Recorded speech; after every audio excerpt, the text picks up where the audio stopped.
Cerca Teleeuropa sul tuo Play Store o Apple Store e scarica la nostra app.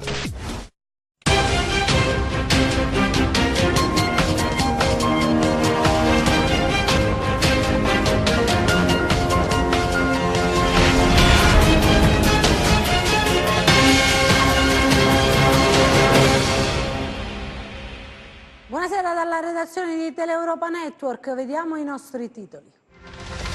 Comuni impreparati a gestire il conferimento e lo smaltimento dei rifiuti dopo il passaggio delle competenze dalla Regione. Si lavora per evitare il caos.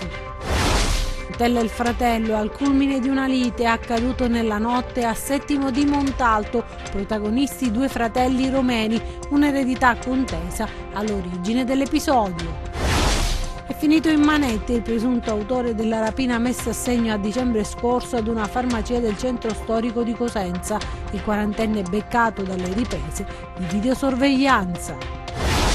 Alloggi popolari quasi pronti a Rosarno, realizzati per ospitare i migranti, ma il sindaco vorrebbe includere anche famiglie rosarnesi. Lancia l'allarme la Confesercenti di Catanzaro, la politica lascia sole le imprese, critiche mosse alla manovra del governo nazionale. Tutto pronto per i saldi di fine stagione, in Calabria si parte sabato 5 gennaio, momento atteso da cittadini a caccia dell'affare e da commercianti che sperano di incrementare le vendite. Buonasera e benvenuti a questa nuova edizione in diretta del nostro telegiornale. In apertura, lo avete visto dai titoli, parliamo di rifiuti perché i comuni sono impreparati a gestire il conferimento e lo smaltimento dopo il passaggio delle competenze dalla Regione. Si lavora per evitare il caos. Lo scenario in provincia di Cosenza, a breve, potrebbe tornare ad essere questo, un ritorno al passato, quando senza la raccolta differenziata il territorio era disseminato di mini discariche. Una situazione insostenibile che caratterizzava la nostra regione, che potrebbe ripresentarsi a causa della mancata concretizzazione del passaggio di consegne tra regione e comuni nella gestione e soprattutto nel pagamento del conferimento di rifiuti. Una novità che ha trovato impreparati gli enti locali, che nel frattempo avrebbero dovuto stipulare nuovi accordi con le aziende che si occupano dello smaltimento del tal quale. Queste immagini si riferiscono alla Calabra Maceri di Rende, che accoglie il residuo proveniente dal territorio provinciale di Cosenza. Oggi i camion provenienti dai diversi comuni hanno conferito le frazioni organiche e gli altri materiali, ma l'emergenza potrebbe scoppiare nei prossimi giorni. Un primo allarme lo aveva lanciato ai nostri microfoni negli scorsi giorni il sindaco di Rende Marcello Manna, che è anche presidente del lato di Cosenza, chiedendo alla regione almeno altri 6 mesi di tempo per consentire ai comuni di organizzare il complicato e oneroso passaggio di consegne. Il servizio passa interamente ai comuni.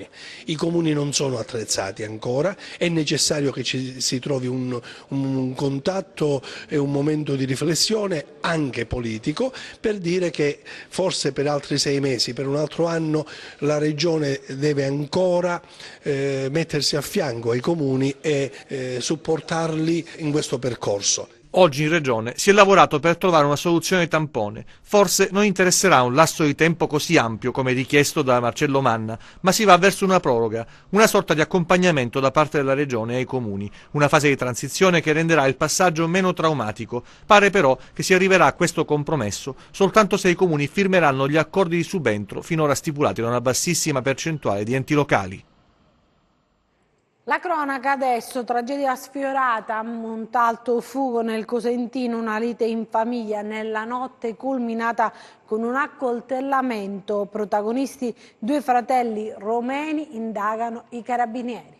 Notte di paura a Settimo di Montaltuffugo nel Cosentino, una cena in cui i coltelli sulla tavola imbandita spargono sangue, la lite attorno alle 2 di notte, la corsa all'ospedale di Cosenza, l'intervento dei carabinieri. Sono i militari a ricostruire quanto accaduto, l'alterco tra 2 fratelli di origine romena, la discussione pare su una eredità, i toni che salgono fino all'aggressione fisica, 38 e 33 anni. In un crescendo di tensione si arriva a impugnare i coltelli tra le pareti di casa in quello che doveva essere un momento di condivisione in un tempo di festa. È il più giovane ad avere la peggio, raggiunto da un fendente alla schiena. A constatarlo i sanitari dell'Annunziata, che giudicano critiche le sue condizioni. I carabinieri hanno avviato le indagini per definire l'esatta dinamica della lite.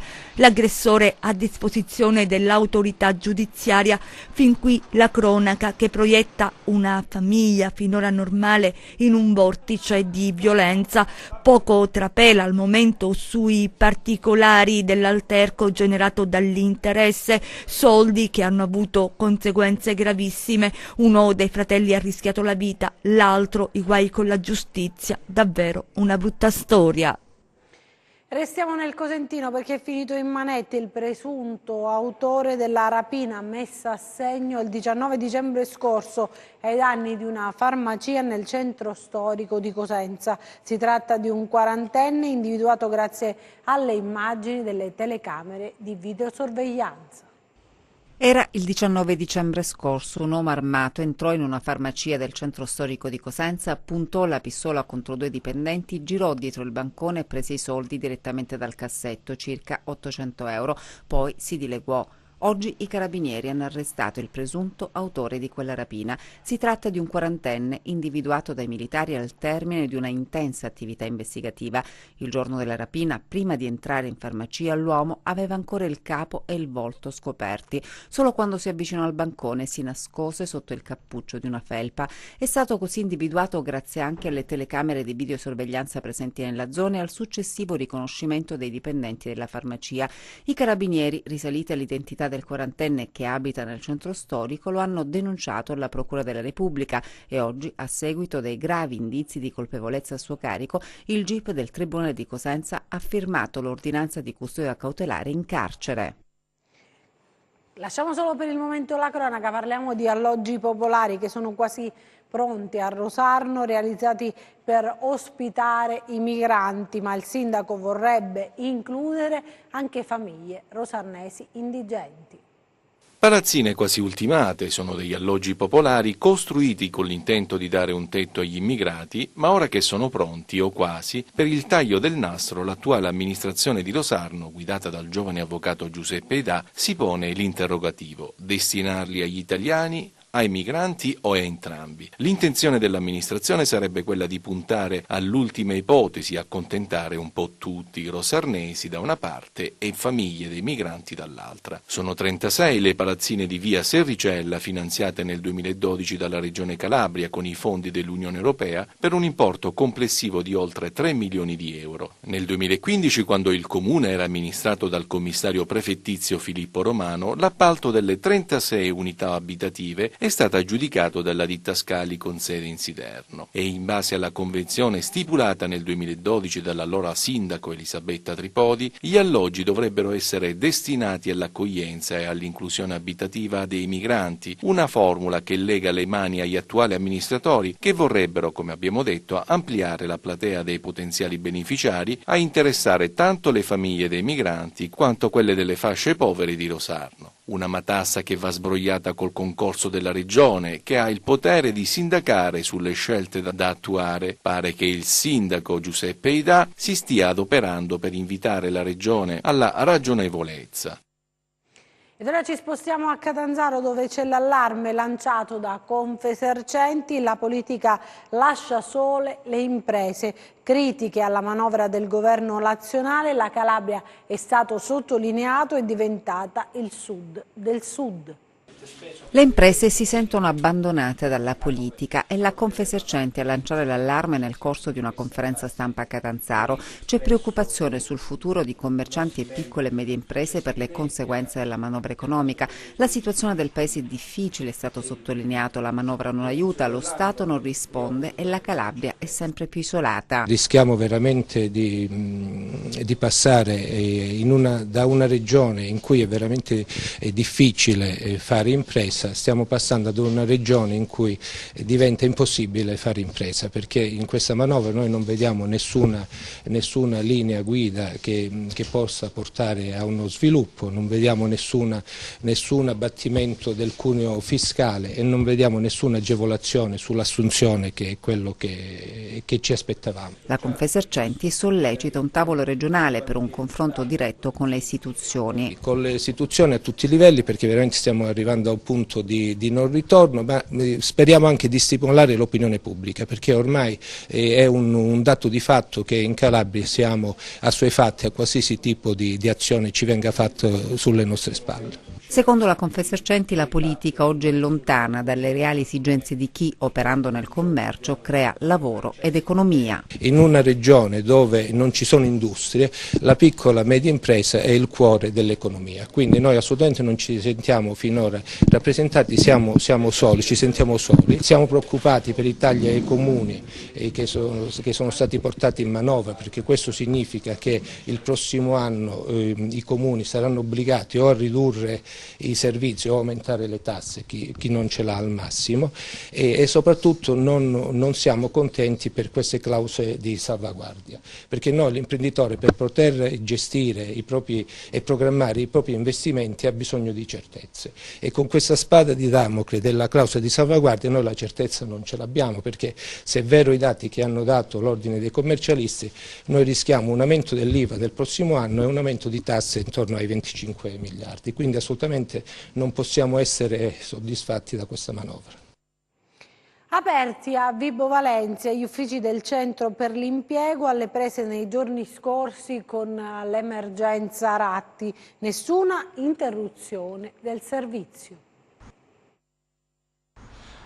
Siamo all'ingresso del Centro per l'Impiego di Vibo Valentia. Anche noi, allertati dalle notizie di stampa su quanto è uscito sui quotidiani, siamo andati a verificare cosa accade all'interno degli uffici che sarebbero stati invasi dai topi.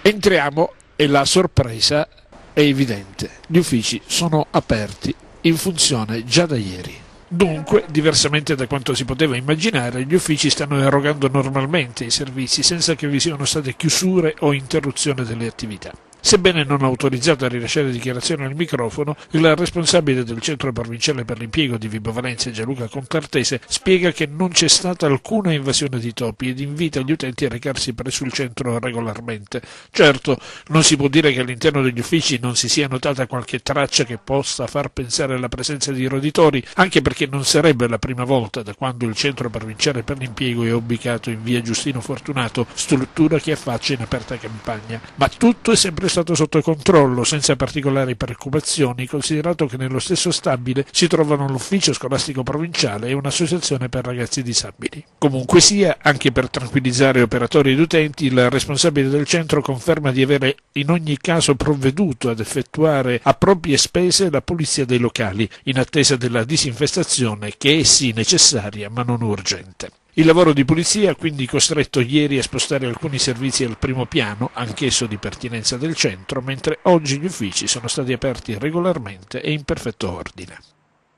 Torniamo alla cronaca con altre storie, altre notizie nei nostri 100 secondi di cronaca.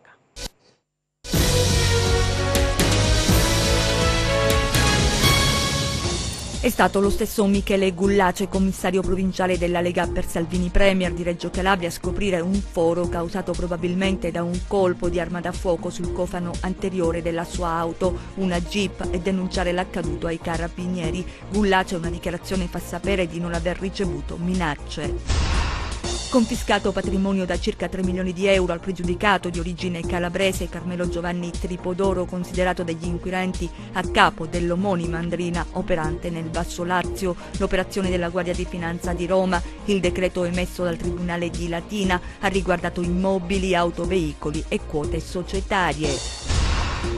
Auto in fiamme alla Mezzia Terme nella notte, panico tra i residenti, l'incendio della vettura nel cortile privato di un condominio, in corso d'accertamento le cause del rogo che ha lambito anche altre 2 automobili. Sul posto i vigili del fuoco di Lamezia Terme, la polizia ha avviato indagini. avevano tagliato e sistemato all'interno della loro auto circa 2 quintali di legna tagliata in un fondo privato nel territorio del comune di Ioppolo. Padre e figlio, 61 e 23 anni, entrambi con precedenti sono stati arrestati e posti ai domiciliari dai carabinieri con l'accusa di furto. I militari della stazione di Cerchiara di Calabria nel Cosentino hanno posto sotto sequestro un fucile calibro 12 ad un cacciatore di Villa Piana Lido fermato per un controllo. L'uomo svolgeva attività venatoria con munizionamento non consentito. Parliamo adesso della crisi politica al comune di Vibo Valentia, perché il sindaco Costa è alle prese con l'approvazione del bilancio necessario e il sostegno di un numero di consiglieri adeguato per il via libera al documento finanziario. Il nuovo anno non ha portato novità nella crisi che attanaglia il comune di Vibo Valentia. La poltrona del sindaco Elio Costa rimane instabile nonostante i suoi buoni propositi che sono stati fino adesso disattesi. Anzi, la crisi si è accentuata negli ultimi giorni a dispetto di quanto lo stesso Costa aveva annunciato. Il primo scoglio resta quello di riuscire ad avere il sostegno di un numero di consiglieri adeguato, almeno 17, disposti ad appoggiare una giunta tecnica, risultato di un azzeramento della precedente giunta che doveva essere preludio alla composizione di un esecutivo tecnico di solo 7 elementi. Questa maggioranza dovrebbe approvare il bilancio. Ma anche quest'idea è al momento ferma al palo, visto che finora al suo fianco risulta solo il suo vice Raimondo Bellantoni, richiamato prontamente in squadra, sebbene non sia chiaro quanto questa nomina sia da considerarsi tecnica piuttosto che politica.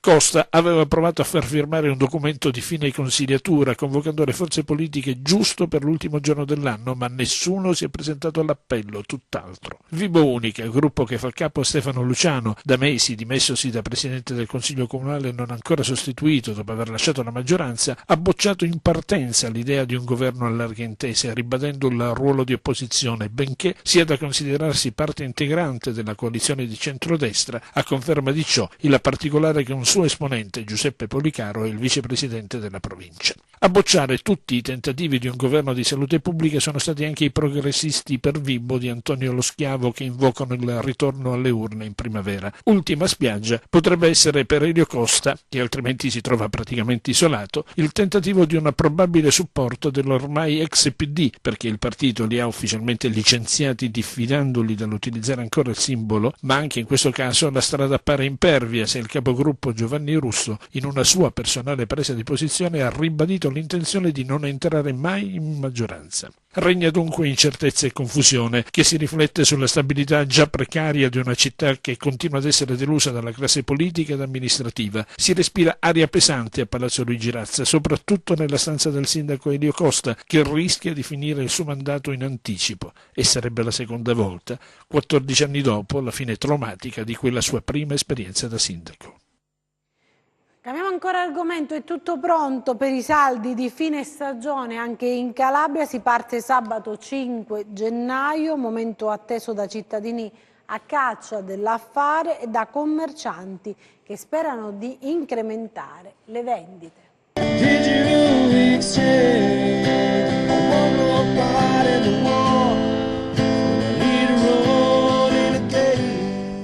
Shopping con sottofondo musicale sull'isola pedonale di Cosenza. Le temperature rigide non scoraggiano gli acquirenti a caccia di sconti nelle 48 ore che precedono l'ingresso ufficiale nel periodo dei saldi. Abbiamo già iniziato. Ha trovato sconti o cosa? No, degli sconti, qualcuno c'è, qualcuno inizia, qualcuno no, però iniziano. La classifica dei beni di acquisto di consumo da comprare con i saldi, partendo dall'abbigliamento, scarpe o oggettistica, cosa? No, scarpe e borse, noi iniziamo su questa categoria. Ha puntato qualcosa oppure va, diciamo così, a caso? È un po' a caso, quello che trovo che comunque mi dà soddisfazione prendo.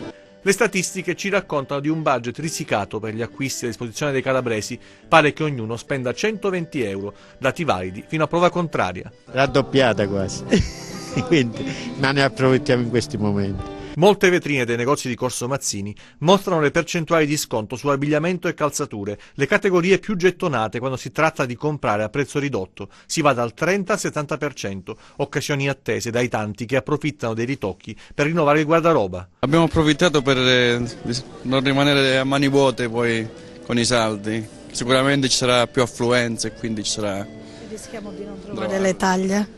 La classifica delle cose da comprare. Le cose primarie, giubbini, maglioni per tutti i giorni, insomma, le cose quotidiane che servono sempre. Al di là della brevissima parentesi del Black Friday, il commercio nei mesi scorsi non ha segnato picchi importanti neanche le festività natalizie. Ecco perché i saldi sono una boccata d'ossigeno sia per i clienti che per i negozianti. Nell'arco della stagione normale si compra sempre meno, si aspettano i prezzi speciali, che speriamo che quest'anno vanno bene come negli anni passati. La crisi ci ha portato al punto che se noi non vendiamo tutti i giorni o tocchiamo la merce, possiamo avere qualche problema poi nelle scadenze. Adesso vediamo le previsioni del tempo.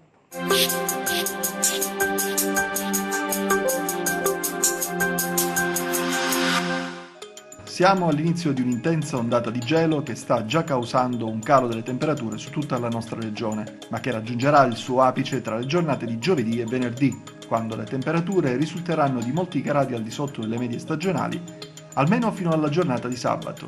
Diamo uno sguardo al tempo previsto sulla Calabria per le prossime ore. Domani sul Regino Vibonese cielo nuvoloso con nevicate che potrebbero raggiungere anche i litorali. Sui versanti orientali del Cosentino e del Cortonese cielo parzialmente nuvoloso, con possibili nevicate fin sulle coste. Temperature in ulteriore calo. Passiamo al comportamento di mari e venti.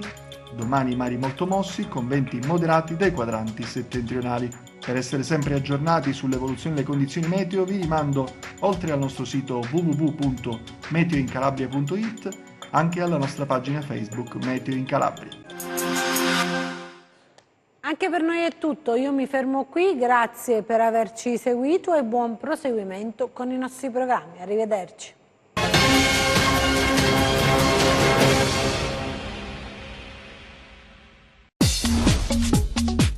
Cerca Teleeuropa sul tuo Play Store o Apple Store e scarica la nostra app.